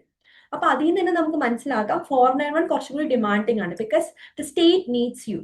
അവിടെ കൂടുതൽ ആൾക്കാരെ കൊണ്ടുവരാനും അവിടെ ഈ അവരുടെ ഓവറായിട്ട് അധികം ഇല്ലാത്ത റിസോഴ്സസ് ആക്കാനും വേണ്ടിയിട്ടാണ് അവർ ഈ 491 സിസ്റ്റത്തിന് ഈ ഒരു പോയിന്റ് ഇത് കൊണ്ടുവന്നത്. അപ്പൊ ഇങ്ങനെയാണ് ഈ 3 സിസ്റ്റവും വരുന്നത്. ഇനിയിപ്പോ ഞാൻ പറഞ്ഞല്ലോ നേരത്തെ സ്റ്റേറ്റ് ലിസ്റ്റിന്റെ കാര്യം. ഇപ്പൊ ഓരോ സ്റ്റേറ്റ്സിനും അവരുടേതായ ലിസ്റ്റുകളുണ്ട്. ഇപ്പൊ ഫോർ എക്സാമ്പിൾ ചില സ്റ്റേറ്റ്സിനെ ഉള്ളൂ. ഇപ്പൊ വിക്ടോറിയക്കൊന്നും അവരുടെ സ്റ്റേറ്റ് ലിസ്റ്റ് ഇല്ല. നമുക്കിപ്പം നമ്മൾ എലിജിബിൾ ആണ്, നമുക്ക് റിക്വയർഡ് സ്കിൽ അസസ്മെന്റും കാര്യങ്ങളൊക്കെ ഉണ്ടെങ്കിൽ നമുക്കത് ഫയൽ ചെയ്യാം. ഇനിയിപ്പം വിക്ടോറിയ ഓൺഷോർ ആണെങ്കിൽ നമ്മൾ അവരുടെ ആനുവൽ ഇൻകം ഒക്കെ കാണിക്കണം. അതായത് ഇപ്പൊ ചില സ്റ്റേറ്റ്സിന് നമുക്ക് EUI ഫയൽ ചെയ്യാതെ കൂടെ ROI, രജിസ്ട്രേഷൻ ഓഫ് ഇൻട്രസ്റ്റ് എന്ന് പറയും, അതും കൂടി ഫയൽ ചെയ്യേണ്ട സിറ്റുവേഷൻ ഉണ്ട്. അതായത് ഇപ്പം EUI എന്ന് പറഞ്ഞാൽ നമുക്കിപ്പോൾ ഒരു ആപ്ലിക്കേഷൻ മാത്രം ഇടാൻ പറ്റുന്നില്ല. നമുക്ക് നമ്പർ ഓഫ് ആപ്ലിക്കേഷൻസ് ഇടാം. ഒരേ സ്റ്റേറ്റിന് തന്നെ ഇപ്പം നമുക്കൊരു 10 ആപ്ലിക്കേഷൻ ഉണ്ടെങ്കിൽ ഇടാം. ബിക്കോസ് ചില കാൻഡിഡേറ്റ്സ് നമ്മളിപ്പം ലൈക്ക് ഒരു ആപ്ലിക്കേഷൻ ഇട്ടിട്ട് അവർ റെക്കഗ്നൈസ് ചെയ്തില്ലെങ്കിലോ നമ്മളെ വിളിച്ചില്ലെങ്കിലോ എന്ന് ആലോചിച്ചിട്ട് അവർ കുറേ ആപ്ലിക്കേഷൻസ് ഇങ്ങനെ ഇട്ട് വെച്ചേക്കും. ഇങ്ങനെ ഇട്ട് വെക്കുമ്പോൾ ഓരോ സ്റ്റേറ്റ്സിനും അതൊരു ബേർഡൻ ആയിട്ടാണ് വരുന്നത്. ബേർഡൻ ആയിട്ടാണ് അവർക്ക് ഓരോ സ്റ്റേറ്റ്സിനും വരുന്നത്. സോ ആ സമയത്ത് അവര് എന്താ ചെയ്യുന്നതെന്ന് വെച്ച് കഴിഞ്ഞാൽ അവര് ഒരു സിസ്റ്റം കൊണ്ടുവന്നു, that is called as registration of interest. In that system അവര് എങ്ങനെയാ ചെയ്യുന്നതെന്ന് വെച്ച് കഴിഞ്ഞാൽ നമ്മളിപ്പോ ഒരു ഫോർ എക്സാമ്പിൾ നമ്മളിപ്പോ ഒരു 5 അല്ലെങ്കിൽ 6 അല്ലെങ്കിൽ 7 നമ്മൾ EOIs ഇട്ടു. പക്ഷെ നമുക്ക് EOIക്ക് ഓരോന്നിനും ഒരു നമ്പർ ഉണ്ടാവും, ഒരു സീരിയൽ നമ്പർ ഉണ്ടാവും. ആ പാർട്ടിക്കുലർ ആയിട്ടുള്ള സീരിയൽ നമ്പർ നമ്മൾ ഈ രജിസ്ട്രേഷൻ ഓഫ് ഇൻട്രസ്റ്റ് ഇടുന്ന സമയത്ത് നമ്മൾ അവിടെ മെൻഷൻ ചെയ്യണം. ഫോർ എക്സാമ്പിൾ ഇപ്പൊ ഞാൻ 190 ആൻഡ് 491 ഒരു വിക്ടോറിയ പറഞ്ഞ സ്റ്റേറ്റിന് ഇട്ടാൽ പോലും എന്റെ ഏതെങ്കിലും ഒരു ആണ് ആക്റ്റീവ് ആയിട്ട് കിടക്കുള്ളൂ, ഈതർ 190 അല്ലെങ്കിൽ 491. നമ്മൾ 190 എക്സ് നമ്മൾ മെൻഷൻ ചെയ്യുക, 491 വൈ മെൻഷൻ ചെയ്യുവാണെങ്കിൽ നമ്മൾ ഇതിൽ ഏതെങ്കിലും സീരിയൽ നമ്പർ നമ്മൾ പോയിട്ട് നമ്മുടെ രജിസ്ട്രേഷൻ ഓഫ് ഇൻട്രസ്റ്റിൽ ആഡ് ചെയ്യണം. അപ്പൊ ഈതർ എക്സ് അല്ലെങ്കിൽ വൈ വിൽ ബി വാലിഡ്. അതിന് വേണ്ടിയിട്ട് അപ്പൊ ഈ നമ്പർ ഓഫ് ആപ്ലിക്കേഷൻസ് ഒരു കാൻഡിഡേറ്റ് ഇടുന്നത് ഒഴിവാക്കാനാണ് അവർ രജിസ്ട്രേഷൻ ഓഫ് ഇൻട്രസ്റ്റ് കൊണ്ടുവന്നത്. പക്ഷെ അത് എല്ലാ സ്റ്റേറ്റ്സിലും ഇല്ല, ചില സ്റ്റേറ്റ്സിൽ മാത്രമേ ഉള്ളൂ. ഇപ്പൊ സൗത്ത് ഓസ്ട്രേലിയയിൽ രജിസ്ട്രേഷൻ ഓഫ് ഇൻട്രസ്റ്റ് ഉണ്ട്, പക്ഷെ it's for the onshore applicants. അവരുടെ ഓൺഷോർ ഉള്ള ആപ്ലിക്കൻസിനാണ് അത് ഉള്ളൂ. ഓഫ് ഷോർ ആയിട്ടുള്ള ആപ്ലിക്കൻസിന്, അതായത് നമ്മൾ ഔട്ട്സൈഡ് ഓസ്ട്രേലിയ നിൽക്കുന്ന ആപ്ലിക്കൻസിന് ആ ഒരു രജിസ്ട്രേഷൻ ഓഫ് ഇൻട്രസ്റ്റ് ഇടേണ്ട ആവശ്യമില്ല, EUI മാത്രം ഫയൽ ചെയ്താൽ മതി. ഈ വിക്ടോറിയക്ക് ഈ ഓക്യുപ്പേഷൻ ലിസ്റ്റ് ഇല്ല. പക്ഷെ നമ്മളുടെ ഈ സൗത്ത് ഓസ്ട്രേലിയ, വെസ്റ്റേൺ ഓസ്ട്രേലിയ, പിന്നെ ന്യൂ സൗത്ത് വെയിൽസ് ഇങ്ങനത്തെ ഒക്കെ സ്റ്റേറ്റ്സിന് അവരുടെ ഓക്യുപ്പേഷൻ ലിസ്റ്റിലുണ്ട്. ഓഫ് ഷോർ ലിസ്റ്റ് ഉണ്ട്, ഓൺ ഷോർ ലിസ്റ്റ് ഒക്കെ ഉണ്ട്. അപ്പൊ നമ്മൾ ആ ലിസ്റ്റിൽ നമ്മളുടെ ഓക്യുപ്പേഷൻ ഉണ്ടോ എന്ന് സ്റ്റേറ്റ് വൈസ് നോക്കണം. For example ICT support engineer, ആ പാർട്ടിക്കുലർ ഓക്യുപ്പേഷൻ നമ്മുടെ ഈ സൗത്ത് ഓസ്ട്രേലിയയുടെ ലിസ്റ്റിലൊന്നും ഇല്ല. അപ്പൊ ഇല്ലാത്ത ഇപ്പൊ നമ്മുടെ ലിസ്റ്റിൽ നമ്മുടെ ഓക്യുപ്പേഷൻ അവരുടെ ലിസ്റ്റിൽ ഇല്ല എന്നുണ്ടെങ്കിൽ നമ്മൾ ആ EUI ഇട്ടാൽ പോലും നമ്മൾ വിളിക്കില്ല. അപ്പൊ ആ ഒരു മിസ്റ്റേക്ക് ചിലവർ വരുത്താറുള്ളതാണ്, ബിക്കോസ് നമ്മൾ പ്രോപ്പർ ആയിട്ടുള്ള ഗൈഡ് ലൈൻസ് നോക്കില്ല. നോക്കാതെ സ്വന്തമായിട്ട് EOIs ഇടുമ്പോൾ വേണമെങ്കിൽ നമ്മൾ സ്റ്റേറ്റ് ചൂസ് ചെയ്യില്ല, സ്റ്റേറ്റ്സിന്റെ റൂൾസ് ചൂസ് ചെയ്യണം എന്നില്ല. ഇപ്പൊ ROI, ഇപ്പൊ EOI ഇട്ട് മാത്രം ഇരിക്കുന്ന 1 year 2 years ആയിട്ട് EOI മാത്രം ഇട്ടിരിക്കുന്ന ഒരുപാട് കാൻഡിഡേറ്റ്സ് ഉണ്ട്. അവർ വിചാരിക്കുന്ന എന്നെ വിളിച്ചിട്ടില്ല എന്നാ, പക്ഷെ അവർ ചിലപ്പോൾ പ്രോപ്പർ ആയിട്ട് ROI ഇടാത്തോണ്ടായിരിക്കും. ഞങ്ങളുടെ തന്നെ വേറെ സ്ഥലത്തുനിന്ന് ഒരുപാട് ക്ലയൻസ് ഉണ്ട്. അവര് എന്താ പറയുന്നത് വെച്ച് കഴിഞ്ഞാൽ അവർ EOI ഇട്ടു, പക്ഷെ അവര് പ്രോപ്പർ ഗൈഡൻസ് എടുത്തില്ല, സ്വന്തമായിട്ട് EOI ആണ് യൂട്യൂബിൽ നിന്ന് ഇവിടെ നിന്നൊക്കെ നോക്കിയിട്ട്. പക്ഷെ അവര് പ്രോപ്പർ ആയിട്ട് ഓരോ സ്റ്റേറ്റിനും സെപ്പറേറ്റ് EOI ആൻഡ് ROI ഇടേണ്ട സ്റ്റേറ്റ്സിന് ROI ഇട്ട് കഴിഞ്ഞാൽ മേ ബി അവരത് വിളിച്ചേക്കാം. നമ്മൾ പ്രോപ്പർ ആയിട്ട് ഒരു കാര്യം ചെയ്യാതെ ഇരുന്നിട്ട് നമ്മൾ വിളിച്ചില്ല എന്ന് പറയുമ്പോൾ വിളിക്കണം എന്നില്ലല്ലോ, അല്ലെ? ഇനി നമ്മൾ ഇത്രയുമാണ് നമ്മുടെ ഈ ഒരു സ്കിൽഡ് വിസാസിനെ കുറിച്ച് നമുക്ക് പറയാനുള്ളത്. 189, 190 ആൻഡ് 491. നെക്സ്റ്റ് നമ്മൾ മൂവിങ് ഓൺ ചെയ്യുന്നത് എംപ്ലോയർ സ്പോൺസർഡ് വിസാസ് ആണ്. അതായത് ഒരു പൊട്ടൻഷ്യൽ ആയിട്ടുള്ള ഒരു എംപ്ലോയർ നമ്മളെ സ്പോൺസർ ചെയ്യുവാണ്. അപ്പൊ PR എന്നുള്ളൊരു പാത്വേ എന്ന് പറയുന്നത് ഒരു നമുക്ക് ഇവിടെ നിന്നുകൊണ്ടിട്ട് നമുക്ക് എന്താണ് ഒരു വിസ കിട്ടി, നമ്മൾ ഓസ്ട്രേലിയയിൽ എത്തി, നമ്മൾ അവിടെ എത്തിയ ശേഷം നമ്മൾ ജോബ് ഫൈൻഡ് ചെയ്യുക, അങ്ങനത്തെ കാര്യങ്ങൾ ചെയ്യാം. ഇതെന്ന് വെച്ചാൽ എൻറ്റയർലി ഡിഫറെന്റ് ആണ്. ഇത് ഒരു part of getting into Australia തന്നെയാണ്. പക്ഷെ ഈ വിസയിൽ സംഭവിക്കുന്നത് നമ്മളൊരു എംപ്ലോയർ, ഒരു പൊട്ടൻഷ്യൽ എംപ്ലോയർ നമ്മളെ സ്പോൺസർ ചെയ്യാണ്. അപ്പൊ നമുക്ക് അതിലൂടെ നമുക്ക് ഓസ്ട്രേലിയയിലോട്ട് എത്താനായിട്ട് പറ്റുന്നതാണ്. അപ്പൊ ഈ വിസയിൽ പല കാറ്റഗറി വരുന്നുണ്ട്. അതിൽ ഫസ്റ്റ് വിസയാണ് സ്കിൽസ് ഇൻ ഡിമാൻഡ് വിസ, അഥവാ സബ് ക്ലാസ് 482 വിസ എന്ന് പറയും. ഈ വിസ എന്ന് പറഞ്ഞു കഴിഞ്ഞാൽ ഓസ്ട്രേലിയയിൽ ഉള്ള എംപ്ലോയേഴ്സിന് ഓസ്ട്രേലിയയിൽ തന്നെ ഉള്ള വർക്കേഴ്സിന്റെ ഷോർട്ടേജ് കൊണ്ടിട്ടോ അല്ലെങ്കിൽ ഒരു ക്വാളിഫൈഡ് അല്ലെങ്കിൽ എക്സ്പീരിയൻസ്ഡ് ആയിട്ട് ഒരാളെ അവിടെ കണ്ടുപിടിക്കാൻ പറ്റാത്ത സിറ്റുവേഷനിൽ അവര് എന്ത് ചെയ്യും, അവര് ലൈക്ക് പുറത്തുനിന്നുള്ള ഓവർസീസ് ആയിട്ടുള്ള ആപ്ലിക്കൻസിനെ അവര് തിരയും. അവര് കുറെ വെബ്സൈറ്റ്സിൽ അത് ഇടും. ഇപ്പൊ സീക്ക് പോലത്തുള്ള വെബ്സൈറ്റ്സിൽ മിക്ക ആൾക്കാരും സീക്ക് പോലത്തുള്ള വെബ്സൈറ്റ്സ് ആണ് യൂസ് ചെയ്യുന്നത്. അപ്പം എന്താ വെച്ചാൽ അവർക്ക് മൾട്ടിപ്പിൾ ആപ്ലിക്കൻസ് വരുന്നതുകൊണ്ട് തന്നെ അവർ എല്ലാ ആപ്ലിക്കൻസും സ്ക്രൂട്ടിനി ചെയ്യണം എന്ന് നിർബന്ധമില്ല. നിങ്ങൾ ചെയ്യാനുള്ള വേറൊരു ഓപ്ഷൻ എന്ന് വെച്ച് കഴിഞ്ഞാൽ നമ്മൾ ഈ ഓരോ ഹോസ്പിറ്റൽ നെയിം നമുക്ക് സീക്കുന്നൊക്കെ കിട്ടും. ഹോസ്പിറ്റലല്ല, ഏതൊരു ഓർഗനൈസേഷൻ എന്ത് നെയിം ആണെങ്കിലും ആ നെയിം തന്നെ നിങ്ങൾ പോയിട്ട് ഗൂഗിളിൽ സെർച്ച് ചെയ്ത് നോക്കാം. അപ്പൊ ആ പർട്ടിക്കുലർ പേഴ്സന്റെ പർട്ടിക്കുലർ ഓർഗനൈസേഷന്റെ ഡീറ്റെയിൽസ് നമുക്ക് കിട്ടും. അവർ വെബ്സൈറ്റ് കിട്ടും. വെബ്സൈറ്റിൽ മേ ബി അവർ ഹയറിംഗ് ഉള്ള ഓപ്ഷൻ കൊടുക്കാം, അവർക്ക് തന്നെ സെപ്പറേറ്റ് ഉണ്ടാവും. അല്ലെങ്കിൽ ഒരു ഹയറിംഗ് HR ഒക്കെ മെയിൽ ID ഉണ്ടാവും.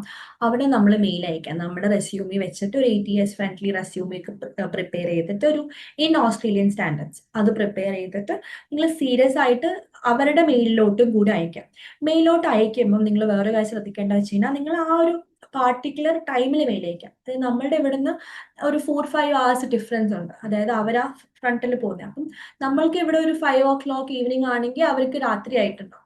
സോ ആ ടൈം നിങ്ങൾ ആക്കാതെ നിങ്ങളൊരു മോർണിംഗ് 2 AM അല്ലെങ്കിൽ മോർണിംഗ് 3 AM ഒക്കെ നിങ്ങൾ മെയിൽ സ്കെഡ്യൂൾ ചെയ്ത് ഇട്ടാൽ മതി. ഡെയിലി ഒരു മെയിൽ സ്കെഡ്യൂൾ ചെയ്ത് ഓരോ ഓർഗനൈസേഷൻ ഇട്ടാം. അപ്പൊ മേ ബി അവർ ഓഫീസ് ടൈമിൽ ചിലപ്പോൾ വരുന്ന ടൈമിലോ ലോഗിൻ ചെയ്യുന്ന ടൈമിലോ മേ ബി അവരുടെ കണ്ണിലോട്ട് ഇത് വേണം.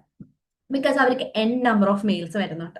മിക്ക പൊട്ടൻഷ്യൽ കാൻഡിഡേറ്റ്സിന് അവർക്ക് കിട്ടാതിരിക്കുന്നത് ചിലപ്പോൾ അവർ മെയിൽ ഓപ്പൺ ചെയ്യാത്തതുകൊണ്ടായിരിക്കും. അപ്പൊ നമ്മൾ റെഗുലർലി അവരെങ്ങനെ ഫോളോ അപ്പ് ചെയ്യുന്ന പോലെ റെഗുലർലി ഇങ്ങനെ മെയിൽ അയച്ചുകൊണ്ടിരുന്ന ഏതെങ്കിലും ഒരു ടൈമിൽ നമ്മളുടെ മെയിൽ അവർ ഓപ്പൺ ചെയ്യാം. ഓപ്പൺ ചെയ്ത് നമ്മളെ ഇന്റർവ്യൂവിന് അവർ വിളിക്കാം. ഇന്റർവ്യൂവിന് വിളിച്ചു കഴിഞ്ഞു കഴിഞ്ഞാൽ നമുക്ക് വൺസ് അവർ നോമിനേഷൻ ഒക്കെ സബ്മിറ്റ് ചെയ്ത് നമുക്ക് ജോബ് കിട്ടിക്കഴിഞ്ഞാൽ നമുക്ക് പിന്നെ വിസ സബ്മിറ്റ് ചെയ്താൽ മതി. വിസ സബ്മിറ്റ് ചെയ്യുന്ന എമൗണ്ട് മാത്രമാണ് നമ്മളുടെ കയ്യിൽ നിന്ന് ആകുള്ളൂ. അപ്പം അത് നിങ്ങൾക്ക് വലിയൊരു ഹൈലൈറ്റ് ആയിരിക്കും. പിന്നെ വേറൊരു കാര്യം, നമുക്ക് ഈ സ്പോൺസർ എംപ്ലോയർ നമ്മളെ സ്പോൺസർ ചെയ്യണമെങ്കിൽ അതിന് കുറച്ച് റിക്വയർമെന്റ്സ് ഉണ്ട്. നമുക്ക് ഈ കഴിഞ്ഞ വർഷം ഒരു കോർ സ്കിൽസ് ഓക്യുപ്പേഷൻ ലിസ്റ്റ് 2024 വന്നിട്ടുണ്ടായിരുന്നു. ഈ കോർ സ്കിൽസ് ഓക്യുപ്പേഷൻ ലിസ്റ്റ് എന്ന് ഉദ്ദേശിക്കുന്നത് നമ്മളുടെ ഇപ്പൊ ഫോർ എക്സാമ്പിൾ ഇപ്പൊ ഞാൻ HR അഡ്വൈസർ എന്ന് പറഞ്ഞു. ഈ HR അഡ്വൈസർ നമ്മൾ നോമിനേറ്റഡ് ഓക്യുപ്പേഷൻ ആണെന്ന് ഞാൻ നേരത്തെ പറഞ്ഞല്ലോ. അപ്പൊ ആ ഓക്യുപ്പേഷൻ നമ്മുടെ ലിസ്റ്റിൽ ഉണ്ടോ എന്ന് ചെക്ക് ചെയ്യണം. വൺസ് നമ്മുടെ ലിസ്റ്റിൽ ഉണ്ടെങ്കിൽ നമുക്ക് ഈ എംപ്ലോയർ സ്പോൺസർഷിപ്പ് കിട്ടാനുള്ള റൈറ്റ്സ് ഉണ്ട്.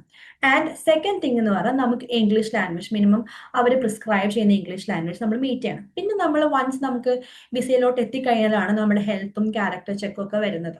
ഹെൽത്ത് ഓക്കെ ആണോ നോക്കും. പിന്നെ അതേപോലെ നമ്മുടെ ബേസിക് ആയിട്ടുള്ള ക്യാരക്ടർ പോലീസ് ക്ലിയറൻസും നമുക്കത് വേണ്ടി വരും.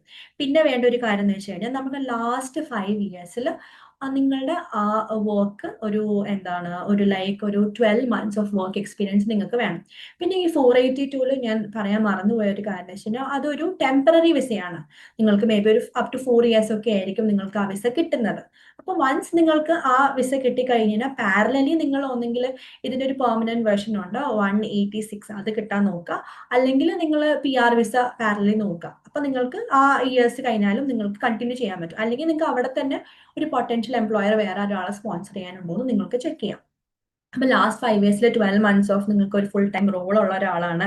അതേപോലെ തന്നെ ഇതും മൂന്നായിട്ട് തിരിച്ചിട്ടുണ്ട്: core skills, specialist skills, labour agreement. അപ്പം ആ കാറ്റഗറിയിലൊക്കെ നിങ്ങൾ വരുന്നുണ്ടെങ്കിൽ നിങ്ങൾക്ക് ഈ സ്പോൺസർഷിപ്പ് വിസ അപ്ലൈ ചെയ്യാവുന്നതാണ്. പിന്നെ രണ്ടാമത്തെ സ്പോൺസർഷിപ്പ് വിസയാണ് എംപ്ലോയർ നോമിനേഷൻ സ്കീം 186 വിസ. ഇത് ആക്ച്വലി ഒരു പെർമനന്റ് ആയിട്ട് നമുക്ക് അവിടെ ഓസ്ട്രേലിയയിൽ ലിവ് ആൻഡ് വർക്ക് ചെയ്യാനുള്ള റൈറ്റ് ആണ്. പെർമനന്റ് ഉദ്ദേശിക്കുന്നത് ആ പർട്ടിക്കുലർ എംപ്ലോയറിന്റെ അടുത്ത് മാത്രം, ആ എംപ്ലോയർ തരുന്ന വിസയാണ്. അപ്പൊ നമ്മൾ ആ എംപ്ലോയറിന്റെ അടുത്ത് തന്നെ നമ്മൾ സ്റ്റിക്ക് ഓൺ ചെയ്ത് നിൽക്കണം. നമുക്ക് വേറൊരു എംപ്ലോയറിന്റെ അടുത്തൊന്നും പോകാൻ പറ്റില്ല. നിങ്ങൾക്ക് വേറൊരു എംപ്ലോയറിന്റെ അടുത്ത് പോകണമെങ്കിൽ ഈ ഇത് ടെർമിനേറ്റ് ചെയ്ത് ഇത്രയും ദിവസത്തിനുള്ളിൽ നമ്മൾ പുതിയൊരു എംപ്ലോയറിനെ കണ്ടുപിടിക്കണം. അപ്പം നിങ്ങൾക്ക് എപ്പോഴും ഈ എംപ്ലോയർ വിസയിൽ ഡ്രോബാക്ക് എന്താന്ന് വെച്ച് കഴിഞ്ഞാൽ മേ ബി നമ്മുടെ എംപ്ലോയർ ടോക്സിക് ആകാം. പിന്നെ അതേപോലെ തന്നെ എപ്പോഴും എല്ലാവരും ചേഞ്ച് ആഗ്രഹിക്കുന്നവരാണ്. ഒരു എംപ്ലോയറിന്റെ അടുത്ത് നിന്നിട്ട് എപ്പോഴും നമ്മൾ ആ എംപ്ലോയറിന്റെ അടുത്ത് എന്നെ കണ്ടിന്യൂ ചെയ്യണം എന്ന് വിചാരിക്കുന്നവരായിരിക്കില്ല. നമുക്കൊന്ന് മാറണം അല്ലെങ്കിൽ വേറെ എംപ്ലോയറിന്റെ അടുത്ത് പോകണം എന്നൊക്കെ നമുക്ക് തിങ്കിങ് ഉണ്ടാവും. അപ്പൊ ആ സിറ്റുവേഷനിൽ നമുക്ക് ഈ വിസ നമ്മൾക്ക് ഒരു കൺസ്ട്രെയിൻ ആണ്. മറിച്ച് നിങ്ങൾക്ക് PR വിസയാണ്, ഇപ്പം 190, 189, 491 അങ്ങനത്തെ വിസയാണ് കിട്ടുന്നെങ്കിൽ നമുക്ക് ഏത് എംപ്ലോയറിന്റെ അടുത്തും നമുക്ക് നിൽക്കാം, യാതൊരു പ്രശ്നമില്ല. എന്ത് വർക്ക് വേണമെങ്കിലും ചെയ്യാം, ഒരു പ്രശ്നവുമില്ല. അപ്പൊ അതുകൊണ്ട് നിങ്ങൾക്ക് ഈ വിസ കിട്ടിയിട്ടാണ് നിങ്ങൾ ഓസ്ട്രേലിയയിലോട്ട് പോകണമെങ്കിൽ പാരലലി നിങ്ങൾ എപ്പോഴും PR നോക്കുന്നത് ഒരു സേഫർ സൈഡാണ്. അത് ചിലവര് അത് നോക്കൂല, എനിക്ക് എംപ്ലോയർ വിസ ഉണ്ട്, എനിക്ക് എംപ്ലോയർ സ്പോൺസർഷിപ്പ് ഉണ്ട്, സോ ഐ ക്യാൻ ലൈക്ക് എനിക്ക് അങ്ങനെ മൂവ് ചെയ്യുന്നത് നല്ലതെന്ന് തിങ്ക് ചെയ്യുന്ന ഒരുപാട് ആൾക്കാരുണ്ട്. പക്ഷെ അവർക്കൊക്കെ വെച്ച് നോക്കുമ്പോൾ നിങ്ങൾ പാരലലി PR വിസേഴ്സും കൂടി കോൺസെൻട്രേറ്റ് ചെയ്യുന്നത് വളരെ നന്നായിരിക്കും. സോ ഇത് നമുക്ക് പെർമനന്റ് ആയിട്ട് നമുക്ക് സ്പോൺസർഷിപ്പ് കിട്ടുന്ന വിസയാണ് 186 വിസ എന്ന് പറയുന്നത്. ഇതിൽ 3 സ്ട്രീംസ് വരുന്നുണ്ട്. ഫസ്റ്റ് സ്ട്രീം എന്ന് പറയുന്നത് ഡിറക്റ്റ് എൻട്രി സ്ട്രീമാണ്. അതായത് നമ്മൾ ഓസ്ട്രേലിയയിൽ നിൽക്കുന്നവരോ അല്ലെങ്കിൽ ഔട്ട്സൈഡ് ഓസ്ട്രേലിയ നിൽക്കുന്നവരോ ആപ്ലിക്കൻസിന് ഒരു പോസിറ്റീവ് ആയിട്ടുള്ള സ്കിൽ അസസ്മെന്റ് ഉണ്ടെങ്കിൽ, അതേപോലെ തന്നെ അവർക്ക് അതിന്റെ റിലേറ്റഡ് ആയിട്ടുള്ള ക്വാളിഫിക്കേഷനും വർക്ക് എക്സ്പീരിയൻസും ഉണ്ട്, അങ്ങനെയെങ്കിൽ ഇവർക്ക് ഈ ഡയറക്റ്റ് സ്ട്രീമിൽ ഇവർക്ക് പോകാനായിട്ട് പറ്റും. ടെമ്പററി റെസിഡൻസ് ട്രാൻസിഷൻ സ്ട്രീം, നേരത്തെ നമ്മൾ പറഞ്ഞ പോലെ തന്നെ ഈ 482 വിസയിൽ നിൽക്കുന്ന ഒരാളാണ്, അയാൾക്ക് സെയിം എംപ്ലോയറിന്റെ അടുത്ത്, അതാണ് അടുത്ത സ്ട്രീം കേട്ടോ, സെയിം എംപ്ലോയറിന്റെ അടുത്ത് അറ്റ്ലീസ്റ്റ് ഒരു 2 years ഓഫ് എക്സ്പീരിയൻസ് ആ എംപ്ലോയറിന്റെ അടുത്ത് ഉണ്ടെങ്കിൽ ആ എംപ്ലോയറിന് ഇവരെ എന്ത് ചെയ്യാൻ പറ്റും, നോമിനേറ്റ് ചെയ്യാൻ പറ്റും 186ലോട്ട്. പിന്നെ വരുന്നത് ലേബർ അഗ്രിമെന്റ് സ്ട്രീമാണ്. നമ്മൾക്ക് ഒരു ഫോർമൽ ലേബർ അഗ്രിമെന്റ് നമ്മുടെ എംപ്ലോയറും നമ്മൾ ഓസ്ട്രേലിയൻ ഗവൺമെന്റ് തമ്മിലുണ്ട്. അത് നമ്മൾ എന്ത് ചെയ്യുന്നതാണ്, നമ്മൾ ബാക്കിയുള്ള സ്ഥലത്തുനിന്ന് പൊട്ടൻഷ്യൽ ആയിട്ടുള്ള കാൻഡിഡേറ്റ്സിന് നമ്മൾ ഈ ലേബർ അഗ്രിമെന്റ് പ്രകാരം നമ്മൾ അവരെ ഹയർ ചെയ്യുക. അവിടെ നമുക്ക് ഈ 186 വിസാസ് വഴി നമുക്ക് ഹയർ ചെയ്യാനായിട്ട് പറ്റും. ഇനി മൂന്നാമത്തെ എംപ്ലോയർ സ്പോൺസർഷിപ്പ് വിസയാണ് സ്കിൽഡ് എംപ്ലോയർ സ്പോൺസേർഡ് വിസ. ഇതെന്ന് ഉദ്ദേശിക്കുന്നത് റീജിയണൽ ആയിട്ടുള്ള പ്രൊവിഷണൽ വിസയാണ്. റീജിയണൽ ആയിട്ടുള്ള ഏരിയാസിലുള്ള വിസ. അപ്പൊ നമ്മൾ നേരത്തെ വിക്ടോറിയ കേസൊക്കെ പറഞ്ഞ പോലെ അവിടുത്തെ റീജിയണൽ ഏരിയയിൽ നമ്മൾ ലിവ് ആൻഡ് വർക്ക് ചെയ്യണം ഈ വിസ കിട്ടിക്കഴിഞ്ഞു. ഇതൊരു 5 year ആയിട്ടുള്ള ഒരു പ്രൊവിഷണൽ വിസയാണ്. ഇതൊരു പെർമനന്റ് റെസിഡൻസ് നമ്മൾ ഇവിടെ പ്രൊമോട്ട് ചെയ്യുന്നില്ല. പക്ഷേ വൺസ് നിങ്ങൾക്ക് ഈ വിസ നിങ്ങൾ അവിടെ നിന്ന് കഴിഞ്ഞ് കുറച്ച് നാളെ കഴിഞ്ഞ് നിങ്ങൾക്ക് 191 നമ്മുടെ മറ്റേ വിസ അപ്ലൈ ചെയ്ത് കഴിഞ്ഞാൽ നിങ്ങൾക്ക് ഡീറ്റെയിൽസ് ഒക്കെ കൊടുത്തു കഴിഞ്ഞാൽ നിങ്ങൾക്ക് പെർമനന്റ് റെസിഡൻസി കിട്ടും. ഇത് ആക്ച്വലി നിങ്ങൾക്ക് അങ്ങനെയാണ് ഇതിന്റെ കണ്ടീഷൻസ് വരുന്നത്. പിന്നെ നമുക്ക് ഇതിനും കുറച്ച് റിക്വയർമെന്റ്സ് ഉണ്ട്. ഫസ്റ്റ് നമ്മുടെ ഒരു പോസിറ്റീവ് സ്കിൽ അസസ്മെന്റ് നമുക്ക് വേണം. അതേപോലെ തന്നെ at least 3 years of relevant work experience, ഈ റിലേറ്റഡ് ഫീൽഡിൽ 3 years ഓഫ് വർക്ക് എക്സ്പീരിയൻസ് വേണം. പിന്നെ അതേപോലെ 45 years ഏജ് അണ്ടറിലായിരിക്കണം. പിന്നെ അതേപോലെ കോമ്പറ്റന്റ് ഇംഗ്ലീഷും വേണം. അങ്ങനെ ഉള്ള ഒരാളാണെങ്കിൽ നിങ്ങൾക്ക് ഈ 494 വിസ അപ്ലൈ ചെയ്യും. ഇത് അപ്ലൈ ചെയ്യുന്നത് നേരത്തെ പറഞ്ഞ പോലെ തന്നെ ഒരു വെബ്സൈറ്റ്സിൽ കയറി റീജിയണൽ എംപ്ലോയീസിനെ ചെക്ക് ചെയ്യണം. കമ്പയറിംഗ് ടു നമ്മുടെ സിറ്റി ഏരിയ നിന്ന് കമ്പയർ ചെയ്യുമ്പോൾ ഈ വിസാസ് നമുക്ക് ഇത്രയും കാര്യങ്ങൾ നമ്മൾ മീറ്റ് ചെയ്യുന്നുണ്ടെങ്കിൽ റീജിയണൽ എംപ്ലോയറിനെ കിട്ടാൻ കുറച്ചുകൂടി എളുപ്പമായിരിക്കും. ബിക്കോസ് റീജിയനിലോട്ട് എല്ലാവരും പോകാൻ മടിച്ച് നിൽക്കുന്നുണ്ടിട്ട് ആ എംപ്ലോയർ കുറച്ചും കൂടി വേക്കൻറ്റ് അല്ലെങ്കിൽ കുറച്ചും കൂടി ലിബറലാണ് നമുക്ക് കിട്ടാനായിട്ട്. അപ്പൊ റീജിയണൽ എംപ്ലോയീസ് റീജിയണൽ ഏരിയയുടെ ലിസ്റ്റ് എടുക്കാം. ഇപ്പൊ നിങ്ങളൊരു നഴ്സ് ആണെങ്കിൽ നിങ്ങൾ റീജിയണിൽ വരുന്ന ഹോസ്പിറ്റൽസിൽ ലിസ്റ്റ് എടുക്കാം. അതിനുശേഷം നിങ്ങൾ ആ ഹോസ്പിറ്റലിന്റെ ഓരോ പേരിൽ നിന്ന് അവരുടെ വെബ്സൈറ്റിൽ കയറിയിട്ട് ചെക്ക് ചെയ്യുക, എന്തൊക്കെ വേക്കൻസീസാ, എങ്ങനെയൊക്കെയാ നമ്മുടെ പ്രൊഫൈലിന്റെ മാച്ചിങ് ആണോ എന്ന് നോക്കുക. അങ്ങനെ മാച്ചിങ് ആണെങ്കിൽ നിങ്ങൾ അവർക്ക് ഒരു റെസ്യൂമേ അയച്ചു ഇട്ടോളൂ. ഒരു റെസ്യൂമിന്നല്ല, മേ ബി ഇപ്പൊ നിങ്ങൾ വെബ്സൈറ്റ്സിൽ മെയിൽ ഐ ഡി കൂടെ അയക്കുന്നെങ്കിൽ നിങ്ങൾക്ക് ഡെയിലി അവർക്കൊരു മെയിൽ അയച്ചുകൊണ്ടേയിരിക്കാം, പ്രോബ്ലം ഒന്നുമില്ല. ഇത് ഒരിക്കലും നമ്മളൊരു ടയറിങ് പ്രോസസ് ആയിട്ടോ അല്ലെങ്കിൽ ഒരു മടിയായിട്ടോ കാണരുത്. നമ്മളുടെ ഒരു ഇതിന് വേണ്ടിയിട്ട്, നമ്മളുടെ ഒരു ഫുൾഫിൽമെന്റ് അല്ലെങ്കിൽ ഒരു കാര്യത്തിന് വേണ്ടിയിട്ട് നമ്മളിങ്ങനെ പ്രോസസ് ചെയ്തുകൊണ്ടിരിക്കുക. അപ്പൊ നമ്മൾ ട്രൈ അൺടിൽ യു സക്സീഡ് എന്നാ. അപ്പൊ നമുക്ക് കിട്ടുന്ന വരെ നമ്മളത് ട്രൈ ചെയ്തുകൊണ്ടിരിക്കാനായിട്ട് മാക്സിമം ശ്രദ്ധിക്കുക. ഒരിക്കലും ഇത് ഇടയ്ക്ക് ചിലർ പറഞ്ഞു, ഞാൻ ഒരു 5 പ്രാവശ്യം ശ്രമിച്ചു എന്നിട്ട് എനിക്ക് കിട്ടുന്നില്ല, അതുകൊണ്ട് ഞാൻ നിർത്തുക, എനിക്ക് വയ്യ, അങ്ങനെ നിങ്ങൾ ഒരിക്കലും തിങ്ക് ചെയ്യരുത്. നിങ്ങൾക്ക് ഇത് കിട്ടുന്ന വരെ ട്രൈ ചെയ്തുകൊണ്ടിരിക്കും, നമ്മൾ എപ്പോഴും നമ്മൾ വിജയത്തിലെത്തും. സോ ഇതിന്റെ ഒരു പ്രോസസിംഗ് ടൈം ആൻഡ് കോസ്റ്റ് പറയുമ്പോൾ നമ്മൾക്ക് processing time keeps on wait. നമ്മുടെ PR വിസയൊക്കെ ആണെങ്കിൽ 6 to 12 months ആണ് ഒരു ആവറേജ് ടൈം എടുക്കുന്നത്. അതിൽ കൂടുതൽ എടുക്കുന്നവരും അതിൽ കുറവ് എടുക്കുന്നവരും 1 month കൊണ്ടിട്ട് വിസ സബ്മിറ്റ് ചെയ്ത ആൾക്കാരുണ്ട്, 1 month കൊണ്ട് വിസ സാങ്ഷൻ ആയ ആൾക്കാരുണ്ട്. നമ്മൾ EOI ഫയൽ ചെയ്ത് വിത്തിൻ 1 month ഒക്കെ അവർക്ക് കിട്ടിയിട്ടുണ്ട്. സോ അതുപോലെ തന്നെ ഈ 6 to 12 എന്ന് പറയുന്നത് ഒരു ആവറേജ് ടൈമാണ്, അതിൽ കുറയാം അതിൽ കൂടാം. കോസ്റ്റും ഇതേപോലെ നമ്മൾ വിസ ആപ്ലിക്കേഷൻ ഫയൽ ചെയ്യുമ്പോൾ മെയിൻ ആപ്ലിക്കന്റ് ഓൾമോസ്റ്റ് 4640 ഒക്കെ AUD ആകും. പിന്നെ അതിന്റെ പകുതി ആയിരിക്കും നമ്മളിപ്പോ ഒരു ഹസ്ബൻഡ് വൈഫ് 2 പിള്ളേരാ പോകുന്നെങ്കിൽ വൈഫിന് അതിന്റെ പകുതിയാവും, കൊച്ചുങ്ങൾക്കും അതിന്റെ പകുതിയാവും. അങ്ങനെയാണ് ഇതിന്റെ ഒരു എമൗണ്ട് വിസ ചാർജസ് വരുന്നത്. ഇനി സ്കിൽ അസസ്മെന്റിന് ഓരോ അതോറിറ്റി അനുസരിച്ച് ഡിഫറെന്റ് ആണ്. ഇപ്പൊ നമ്മൾ വെറ്റസസ് ഫയൽ ചെയ്യുകയാണെങ്കിൽ 1100 AUD ഒക്കെയാണ് വിസ ചാർജസ് അവിടെ വരുന്നത്. പിന്നെ നമുക്ക് മെഡിക്കൽസ് എടുക്കാനും ഇംഗ്ലീഷ് എടുക്കാനും വേറെ എക്സാം ആണ്. പിന്നെ അങ്ങനെ പല പല ചാർജസ് വരും.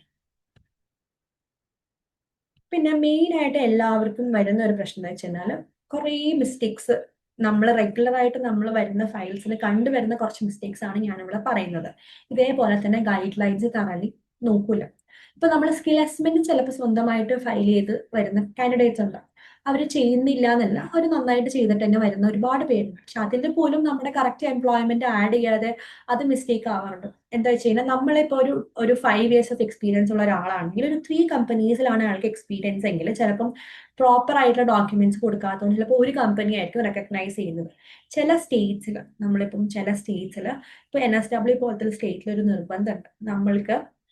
ഇപ്പൊ നമ്മൾ 3 കമ്പനീസും നമ്മുടെ സ്കിൽ അസസ്മെന്റ് ഡോക്യുമെന്റിൽ മെൻഷൻ ചെയ്തിട്ടില്ല. ചിലപ്പോൾ ഏതെങ്കിലും ഒരു എംപ്ലോയ്മെന്റ് ആയിരിക്കും മെൻഷൻ ചെയ്തിരിക്കുന്നത്. പക്ഷെ നമ്മൾ പോയിന്റ്സ്, ഇപ്പൊ ഞാൻ പറഞ്ഞല്ലോ നമ്മളൊരു 3 years ഓഫ് എക്സ്പീരിയൻസ് ഉണ്ടെങ്കിൽ നമുക്ക് 5 points കിട്ടുമെന്ന്.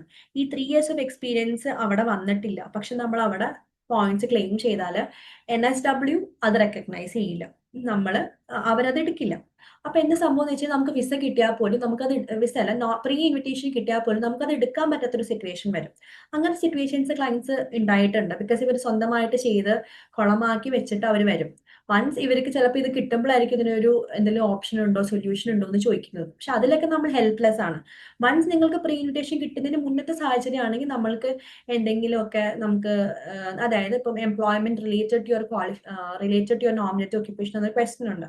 അവിടെ എസ് ഓർ നോ ആണ് കൊടുക്കേണ്ടത്. അപ്പൊ നമ്മുടെ ഔട്ട്കത്തിനകത്ത് ഇല്ലാത്ത ഒരു കാര്യമാണെങ്കിൽ, മെൻഷൻ ചെയ്യാത്തൊരു കാര്യമാണെങ്കിൽ നമ്മൾ എപ്പോഴും ചില സ്റ്റേറ്റ്സിന് അത് മെൻഷൻ ചെയ്യാതെ എഴുതുന്നതായിരിക്കും നല്ലത്. ഇങ്ങനത്തെ കുറച്ച് ഇൻഫർമേഷൻസ് നമുക്ക് കാൻഡിഡേറ്റ്സിന് ഒറ്റയ്ക്ക് ചെയ്യുമ്പോൾ അറിയണം എന്നില്ല. നമ്മൾ കൺസൾട്ടൻസിന് അല്ലെങ്കിൽ നമ്മൾ ഇത് പ്രൊഫൈൽ ഹാൻഡിൽ ചെയ്യുന്നവർക്ക് വെച്ച് കഴിഞ്ഞാൽ അവർ ഇഷ്ടം പോലെ പ്രൊഫൈൽസ് ഹാൻഡിൽ ചെയ്യുന്നത്, ഞങ്ങളെന്നല്ല ഇത് ചെയ്യുന്ന എല്ലാവരും. അവർക്ക് പല സിനാരിയോസ് എന്നുള്ള ഒരു നോളജ് ഉണ്ടാവും. അവർക്ക് എങ്ങനെ ഒരു ഫയൽ ഹാൻഡിൽ ചെയ്യണമെന്ന് നമ്മൾ സ്വന്തമായിട്ട് ചെയ്യുന്നതിനേക്കാൾ നന്നായിട്ട് ഈ ഒരു എക്സ്പേർട്സിന് അറിയാനായിട്ട് പറ്റും. പിന്നെ അതേപോലെ ഇൻകംപ്ലീറ്റ് അല്ലെങ്കിൽ ഇൻആക്യുറേറ്റ് ആയിട്ടുള്ള ഡോക്യുമെന്റേഷൻ നമ്മൾ ചെയ്യുക. നമ്മൾ ഒരു പാർട്ടിക്കുലർ സ്ഥലത്ത് വർക്ക് ചെയ്തിട്ടുണ്ടെങ്കിൽ അതിന്റെ എല്ലാ ഡോക്യുമെന്റ്സും നമ്മൾ മാക്സിമം കളക്ട് ചെയ്യാൻ നോക്കുക. ഇപ്പം നമ്മുടെ റെഫറൻസ് ലെറ്റർ, സാലറി സർട്ടിഫിക്കറ്റ്, എന്തൊക്കെ കൊടുക്കാൻ പറ്റും അതൊക്കെ നമ്മളത് കൊടുക്കാൻ നോക്കുക. ഇത് ഒരു ഇൻകംപ്ലീറ്റ് ആയിട്ടുള്ള ഡോക്യുമെന്റേഷനിലോട്ട് പോയിട്ട് നമ്മൾ വിസ സബ്മിറ്റ് ചെയ്യുന്ന സമയത്ത് മേ ബി നമുക്ക് റെലവെന്റ് ആയിട്ടുള്ള ഇൻഫർമേഷൻസ് അവിടെ പ്രൊവൈഡ് ചെയ്യാൻ പറ്റിയില്ലെങ്കിൽ വിസ റിജക്ഷൻ പോലത്തുള്ള കാര്യങ്ങൾ സംഭവിക്കാം. ഇത് തന്നെ ഞാൻ നേരത്തെ പറഞ്ഞ പോലെ തന്നെ സ്വന്തമായിട്ട് ആപ്ലിക്കേഷൻ ചെയ്യും. ഇപ്പൊ സ്വന്തമായിട്ട് ആപ്ലിക്കേഷൻ ചെയ്തിട്ട് നമ്മളെ തന്നെ കോൺടാക്ട് ചെയ്യുന്ന ഒരുപാട് ക്ലയൻസ് ഉണ്ട്. ഞങ്ങൾ 1 year ആയി അല്ലെങ്കിൽ 2 years ആയിട്ട് EOI സബ്മിറ്റ് ചെയ്തു, പക്ഷെ ഞങ്ങൾക്ക് ഇതുവരെ ആയിട്ടും ഒരു ഇൻവിറ്റേഷന് കിട്ടിയിട്ടില്ല. അപ്പൊ നമ്മൾ ആ സമയത്ത് സ്വന്തമായിട്ട് ആപ്ലിക്കേഷൻ ഫയൽ ചെയ്തവരാണ്. നമ്മൾ ആ സമയത്ത് നമ്മൾ ആ ഫയൽ ഓപ്പൺ ചെയ്ത് നോക്കുമ്പോൾ നമ്മൾ കാണുന്നത് എന്താണെന്ന് വെച്ച് കഴിഞ്ഞാൽ ആൾക്ക് ആവശ്യത്തിൽ കൂടുതൽ പോയിന്റ്സ് ഉണ്ട്. പക്ഷെ ഇപ്പൊ വിക്ടോറിയ ആണെങ്കിൽ അവർ വിക്ടോറിയ എന്നൊക്കെ സെലക്ട് ചെയ്തിട്ടുണ്ടാവും, പക്ഷെ ചിലപ്പോൾ ROI ഫയൽ ചെയ്തിട്ടുണ്ടാവില്ല. അപ്പം എന്താ സംഭവം എന്ന് വെച്ച് കഴിഞ്ഞാൽ ROI ഫയൽ ചെയ്യാത്തതുകൊണ്ട് അവർ ആ പൂളിൽ കയറിയിട്ടില്ല, റെക്കഗ്നൈസ് ചെയ്തിട്ടില്ല. അവർക്ക് പോയിന്റ്സ് ഉണ്ടെങ്കിൽ പോലും ഇൻവിറ്റേഷൻ കിട്ടാത്തൊരു സാഹചര്യം വരും. അങ്ങനത്തെ ഒരു മിസ്റ്റേക്സ് ചെയ്യുന്നവരുണ്ട്. എന്നിട്ട് അവർ നമ്മളെ അടുത്ത് വന്ന് നമ്മൾ രണ്ടാമത് ഇടുമ്പോൾ അവർ ആ ഒരു 1 ഇയർ അല്ലെങ്കിൽ 1.5 ഇയേഴ്സ് അവിടെ പോയി. പിന്നെ ഇടുമ്പോൾ അവർ പുതിയ പൂളിലോട്ടാണ് വരുന്നത്. ഓക്കെ. പിന്നെ എലിജിബിലിറ്റി റിക്വയർമെന്റ്സ് നമ്മൾ ഇങ്ങനെ എന്താ പറയാ, നമ്മളുടെ ഒരു ഊഹത്തിൽ നമ്മൾ ഇത് ചെയ്യും. ഇപ്പം വൺസ് നമ്മുടെ ക്വാളിഫിക്കേഷൻ എന്നാണോ കഴിയുന്നത്, ഇപ്പൊ 24 ക്വാളിഫിക്കേഷൻ കഴിയുന്ന ഒരാള് 24 ജനുവരി കഴിഞ്ഞ ഒരാളാണെങ്കിൽ എന്നാണോ കഴിച്ചത്, ഇപ്പൊ 1st ജനുവരിയിലാണ് കഴിഞ്ഞെങ്കിൽ 2nd ജനുവരി തൊട്ടുള്ള വർക്ക് എക്സ്പീരിയൻസ് കൗണ്ട് ചെയ്യുള്ളൂ. അതിന് മുന്നേ ഇപ്പൊ 23 നിങ്ങൾ പാർട്ട് ടൈം ആയിട്ട് ഈ സെയിം റിലേറ്റഡ് ഫീൽഡിൽ വർക്ക് ചെയ്തിട്ടുണ്ടാവും, അത് ഒരിക്കലും കൗണ്ട് ചെയ്യില്ല. അതിനൊരിക്കലും നമ്മൾ പോയിന്റ്സ് എടുക്കാൻ പാടില്ല. അങ്ങനെ എടുത്തു കഴിഞ്ഞ് നമ്മൾ ഫയൽ ചെയ്തതിന് അവിടെ റോങ് പോയിന്റ് കാൽക്കുലേഷൻ ആണ് വരുന്നത്. നമ്മൾ പലരോടും പറയുന്ന കാര്യമാണ്. പക്ഷെ സ്റ്റിൽ ഒറ്റയ്ക്ക് ചെയ്യുന്ന ഒരുപാട് പേര് ഇവരുടെ പാർട്ട് ടൈം ജോബ്സും അല്ലെങ്കിൽ മുന്നേ ചെയ്ത വർക്ക്സ് ഒക്കെ അവിടെ ആഡ് ചെയ്യും. ആഡ് ചെയ്യുമ്പോൾ വരുന്ന മിസ്റ്റേക്സ് എന്താണെന്ന് വെച്ച് കഴിഞ്ഞാൽ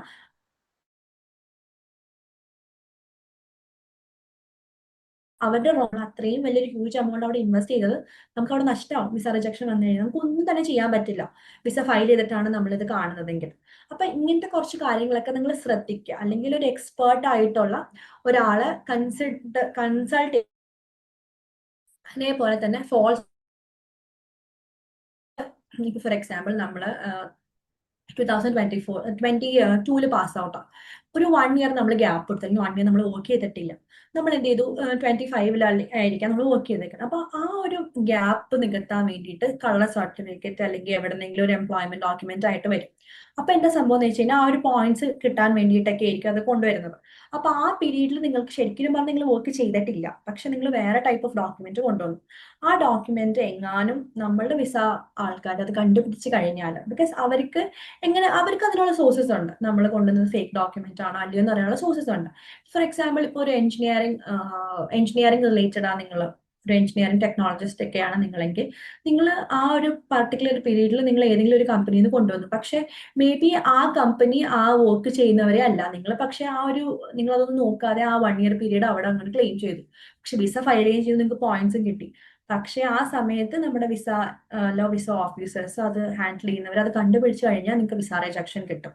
അപ്പൊ ഇതൊക്കെയാണ് ബേസിക് ആയിട്ട് വരുന്ന കോമൺ മിസ്റ്റേക്സ് നമ്മൾ കണ്ടുവരുന്നത്. ഇങ്ങനത്തെ കാര്യങ്ങൾ നിങ്ങൾ കൊടുക്കാതിരിക്കുക, ജെന്യുവൻ ആയിട്ട് കൊടുക്കുക, കൊടുക്കുന്ന കാര്യങ്ങൾ കൃത്യമായി കൊടുക്കുക, ഒരാളുടെ കയ്യിൽ നിന്ന് ഒരു കൺസൾട്ടേഷൻ എടുത്ത ശേഷം നിങ്ങൾ കൊടുക്കുക. അപ്പൊ അങ്ങനെ എന്താണെന്ന് വെച്ചാൽ ഒരു എക്സ്പേർട്ട് ഒപ്പീനിയൻ കിട്ടും. നിങ്ങൾക്ക് ഇൻഡിവിജ്വലി ഫയൽ ചെയ്യാനാണെങ്കിലും ഒരു എക്സ്പേർട്ട് ഗൈഡൻസ് എടുത്തിട്ട് നിങ്ങൾ ഫയൽ ചെയ്യുക. അതേപോലെ നിങ്ങൾ സ്കിൽ അസസ്മെന്റ് തൊട്ടുള്ള സ്റ്റെപ്പ്, അതിന് മുമ്പ് നിങ്ങൾ പ്രൊഫൈൽ അനലൈസ് ചെയ്യണം. എന്നാൽ മാത്രമേ നിങ്ങൾക്ക് അറിയുള്ളൂ നിങ്ങൾക്ക് ഏതാണ് സ്കോപ്പ് കൂടുതൽ, ഏതായിരിക്കും നിങ്ങളുടെ ഫീൽഡ്. ഇപ്പം നമ്മൾ ഓരോരുത്തരും ഓരോ രീതിയിൽ വർക്ക് ചെയ്യുന്ന ഒരാളാണ്. ഇപ്പോൾ എഞ്ചിനീയർ ആണെങ്കിൽ മേ ബി അയാൾക്ക് അയാളുടെ ഫീൽഡിൽ നോളജ് ഉള്ള ഒരാളാണ്. അതേപോലെ തന്നെയാണ് നമ്മൾ ഈ മൈഗ്രേഷനിൽ ഇത്രയും ഇയേഴ്സ് ഓഫ് എക്സ്പീരിയൻസ് ഉള്ളവർ അത്രയും ഇയേഴ്സ് ഓഫ് കേസസ് നോക്കിയ ആൾക്കാരായിരിക്കും. അപ്പൊ അവർക്ക് ഒന്നും കൂടി കണക്ട് ചെയ്യാൻ എളുപ്പമാണ്. നമ്മൾ സ്വന്തമായിട്ട് നമ്മൾ യൂട്യൂബ് നോക്കി നമുക്ക് ചെയ്യാൻ പറ്റും, യൂട്യൂബ് നോക്കി നമുക്ക് ഓരോന്ന് പഠിക്കാൻ പറ്റും. പക്ഷെ നമുക്ക് കിട്ടുന്ന ഇൻഫർമേഷൻ ക്ലിയർ ആയിരിക്കില്ല, ബിക്കോസ് നമുക്ക് അറിയുന്ന ഒരു കാര്യത്തെ കുറിച്ചല്ല നമ്മൾ യൂട്യൂബിൽ പോയി വീഡിയോ കാണുന്നത്. നമുക്ക് A to Z അറിയാത്തൊരു വിഷയത്തെ കുറിച്ച് നമ്മൾ യൂട്യൂബിൽ പോയി വീഡിയോ കണ്ട് അത് മനസ്സിലാക്കി എടുക്കുമ്പോൾ നമുക്ക് കണക്ഷൻ മിസ്റ്റേക്ക് വരും. ബിക്കോസ് അത് കറക്റ്റ് ചെയ്യാൻ ഒരാൾ ഉണ്ടെങ്കിൽ നമുക്കത് കറക്റ്റ് ചെയ്യാം. ഇപ്പൊ നിങ്ങൾ തന്നെ ഇപ്പം കാണുന്നവര് ഏതെങ്കിലും ഒരാൾ EOI ഫയൽ ചെയ്തിട്ട് എന്തെങ്കിലും രീതിയിൽ സ്റ്റക്ക് ചെയ്ത് നിൽക്കുന്നവരാണ്, നിങ്ങൾക്ക് ഞങ്ങളെ കൺസൾട്ട് ചെയ്യാം, നമ്മളോട് ചോദിക്കാം, നമുക്ക് നിങ്ങളെ ഹെൽപ്പ് ചെയ്യാനായിട്ട് പറ്റും. ഓക്കെ. അപ്പൊ ഇത്രയുമാണ് നമുക്ക് ഇന്ന് ഈ ഒരു ഇവിടെ നമ്മൾ ഡിസ്കസ് ചെയ്ത കാര്യങ്ങളൊക്കെ. ഇതിൽ എന്തെങ്കിലും നിങ്ങൾക്ക് എന്തെങ്കിലും തരത്തിലുള്ള ഡൗട്ട്സ് ഉണ്ടെങ്കിൽ you can ask with chat, അല്ലെങ്കിൽ നിങ്ങൾക്ക് മൈക്ക് ഓൺ ചെയ്തിട്ട് ചോദിക്കാം, അല്ലെങ്കിൽ നിങ്ങൾക്ക് ചാറ്റിലൂടെ ചോദിക്കാം കേട്ടോ.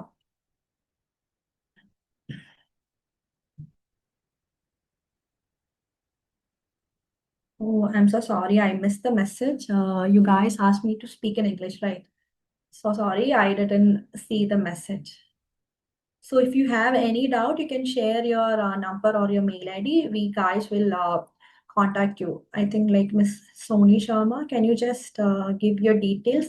So our representative will contact you. So we will be guiding you. Okay. Yes, ma'am, how to check a skill assessment? How to check skill assessment? If you can share your CV, I can check your like profile and check how much you are eligible. And if you are eligible,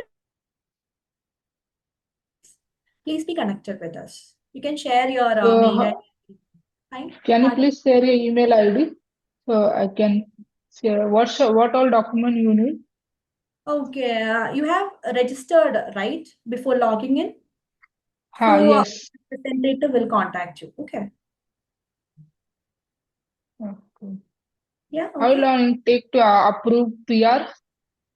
PR, it will be taking like almost 6 to 12 months, but it's like an average period. It can take more or it can take less, depending on the priority list or depending on the criteria which they follow. We can have a one-on-one consultation and I'll let you know all the further details.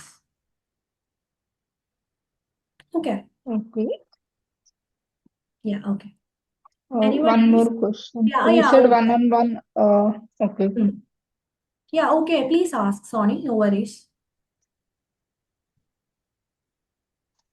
Okay.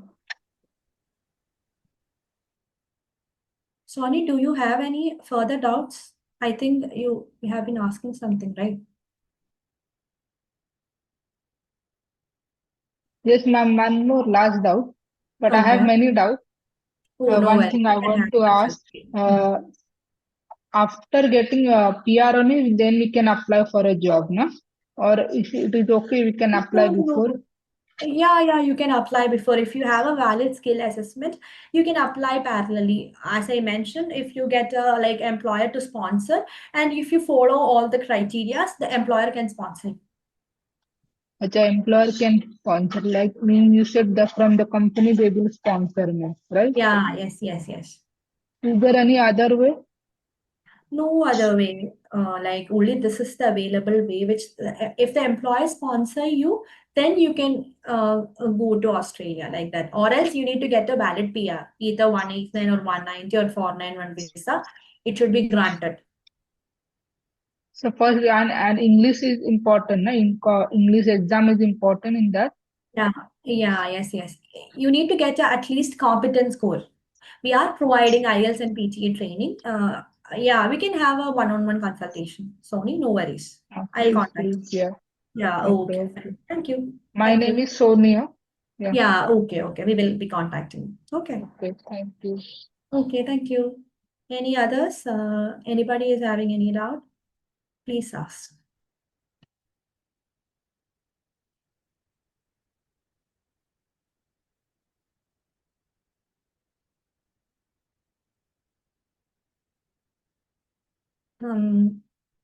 I hope like everyone is clear with all the topics.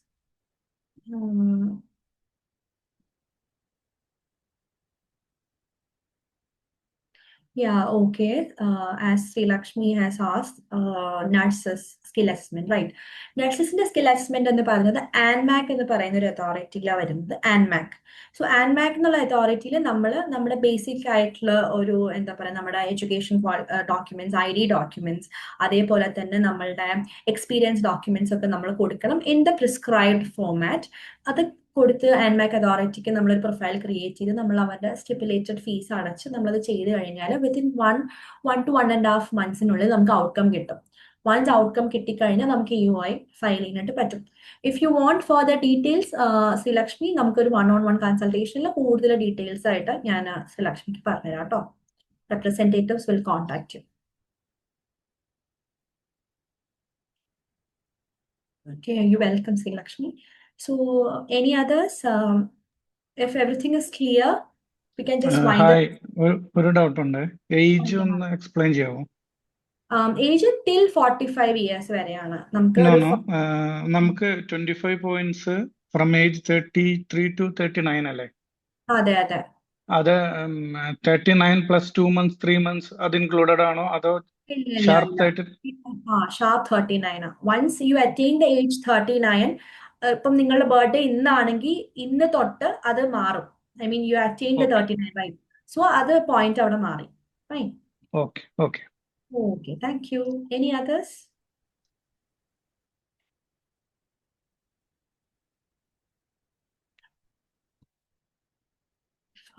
If nothing is there, can we wind up the session? Everything is fine, right? So, okay, guys, thank you for joining. നമ്മൾ ഇനി next session ഉടനെ വെക്കും. അപ്പം എന്തെങ്കിലും further doubts നിങ്ങൾക്ക് ആ സെഷനിൽ attend ചെയ്യാം. Okay, fine. Thank you. Have a nice day. By.